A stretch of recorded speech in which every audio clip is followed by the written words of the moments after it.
enemy. That is why I said that one must listen to good advice from friends, said Chakravaka to King Silverplume. The king sighed because it was too late to repair the damage caused by his defeat. Just then, the spy they had sent returned to tell them that it had indeed been Meghavarna the crow who had betrayed them and burnt the fort. He added that the king of Jambudweep was very pleased with Meghavarna and wanted to make him king of Karpuradweepa. But his minister Doordarshi, the old vulture, stopped him, saying that this was not right. Sir, the good and meritorious must be rewarded generously, but a person who has performed a low and mean trick, even if it is favorable to you, should never be given a high post or rewarded, advised Jewel Plume's minister.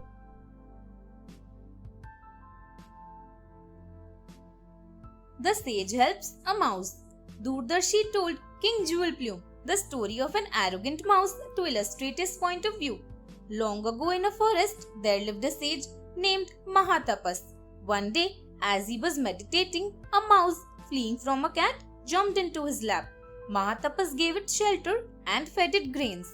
Soon it grew fat and contented. When the cat attacked the mouse, the sage transformed the mouse into a cat. So the mouse was not frightened of it, because now it was also a cat. Some days later, a dog attacked the cat.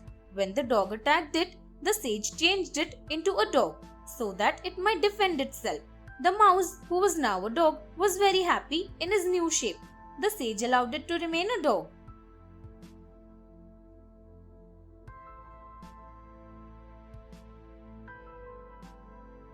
The ungrateful mouse. One day, it so happened that a tiger came sniffing around the sage's hut. It saw the dog and chased it. The dog was frightened out of its wits, seeing the huge tiger rushing after it, snarling. The sage once more, taking pity on the poor animal, transformed the dog into a tiger. The mouse was very proud to be a tiger. He roamed around, feeling powerful and strong. But in the sage's mind, it was always a mouse. So he treated it with the same kindness. People commented that the sage treated the tiger like a mouse always. This upset the tiger very much. As long as the sage is alive, I will be considered a mouse and not a tiger, he thought. So he attacked the sage, who promptly turned him back into a mouse. Advice about rewarding the unworthy. So you see, sir, said the vulture, an unworthy person should not be given undue reward.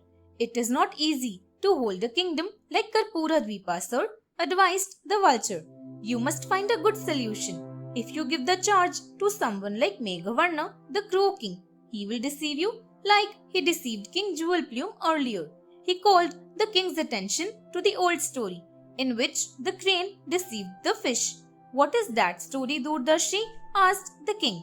Sir, it is the story of a crane that cheated the fish till he was caught out by a crab who was smarter than the fish, replied the vulture. Do tell me the story, my dear, as I am unaware of it, and I get to know so much from your stories, said King Jewel Plume. Thanks for watching. Do like, share, subscribe to Sahil Book House.